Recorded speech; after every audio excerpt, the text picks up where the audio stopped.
नमस्कार. आजचा थोडा टॉपिक वेगळा आहे. हे बघा, आपल्याला डायबिटीज झाल्यानंतर आपण बऱ्याच वेगवेगळ्या गोष्टी शोधतो. ते ऑनलाईन असेल, व्हॉट्सअप असेल, फेसबुक असेल, यूट्यूब असेल. आता डायबिटीज म्हणले की डाएट ओघानच येतं, लाईफस्टाईल ओघानच येते, राईट? मी स्वतःही प्रॅक्टिकली हे मान्य करतो. अगोदरच तुम्हाला सांगतो की ऑनलाईनच्या माध्यमातून तुम्हाला हजारो लाखो व्हिडिओ मिळतील की ज्याच्यामध्ये खरंच खूप छान पद्धतीनं डायबिटीस मुक्तीसाठी माहिती सांगितलेली असते, बरोबर? थोडंसं मी वेगळा किंवा उलटा प्रश्न असा तुम्हाला विचारतो की मग अशा पद्धतीचा व्हिडिओ पाहून आपले लाखो व्हिडिओ आहेत, हजारो लाखो TB डाटा आहे, सगळेच डायबिटीस फ्री व्हायला पाहिजेत, बरोबर? होतात का? नाही, राईट.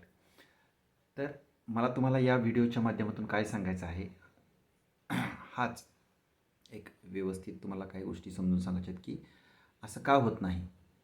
तर याच्यामध्ये बरेच फॅक्टर्स अवलंबून असतात. तर मी ते फॅक्टर्स सांगणार नाही. मी तुम्हाला एक छोटासा आयडिया देणार आहे, तुम्हाला एक मार्गदर्शन करणार आहे. तर आपण काय करू शकतो, अशा पद्धतीचे व्हिडिओ तर आहेत, तरीही व्हिडिओ पाहून कोण डायबिटीज फ्री होत नाही. ह्या व्हिडिओचा यूज काय? तर यूज आहे. हे बघा, तुम्ही काय करायचं आहे की तुम्ही जे काही व्हिडिओ पाहता त्या व्हिडिओमध्ये जे काही गोष्टी सांगितलेल्या आहेत ते तुम्ही स्वतः फॉलो करून बघायचं. तुम्हाला जर ते सूट झालं तर पुढं जावा, जर नाही सूट झालं तर पुढचा व्हिडिओ. बट फक्त बघायचं आणि पुढं जायचं हेच प्रत्येक वेळेस घडते. मॅक्सिमम टाईम हेच घडते. सो माझी तुम्हाला नम्र विनंती आहे की तुम्ही ज्यावेळेस व्हिडिओ पाहता, माझे असतील अजून इतर बरेच माझ्याहीपेक्षा खूप ग्रेट लोक आहेत की त्यांचे पण खूप छान व्हिडिओ आहेत. तर ते व्हिडिओ पाहायचे, ते नोट डाऊन करायचं त्यातलं जे काही तुम्हाला कॉन्टेंट आवडलेलं आहे आणि तो फॉलो करायचा प्रयत्न करायचा. आणि सगळ्यात महत्त्वाची इम्पॉर्टंट गोष्ट एकच आहे की कन्सिस्टन्सी.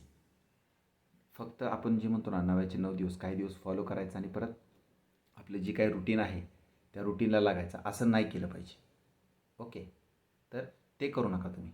तर तुम्ही ते रेग्युलर फॉलो करायचा प्रयत्न करा, ठीक आहे? दुसरी गोष्ट प्रामुख्याने